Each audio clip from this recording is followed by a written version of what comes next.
از 28 تا 12 دکبر در شهر چنگمای کشور تایلند چمپیونات آسیا با بوکس دایر شد که 9 مشتان تاجیک اشتراک کردند.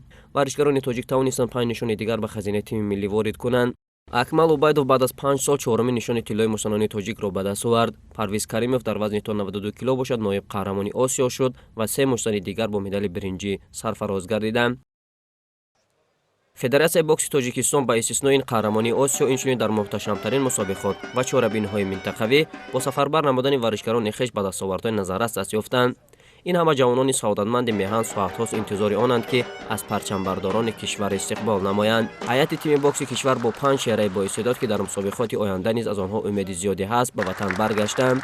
جایزه‌داران و اشتراکچیان مسابقه را رهبریت کمیته کار با جوانان و ورزش نزد حکومت جمهوری تاجیکستان، رهبریت فدراسیای بوکس کشور و نزدیکان و پیوندان ورزشکاران با گل و گلچنبرها استقبال گرفتند. خیلی خوشحالیم که در چمپیونات آسیا برآمد کردیم. پرچم دولتی خود را بلند برداشتیم. جای اول رو شغل بودیم. آمادگی ها دست جمعانه بود.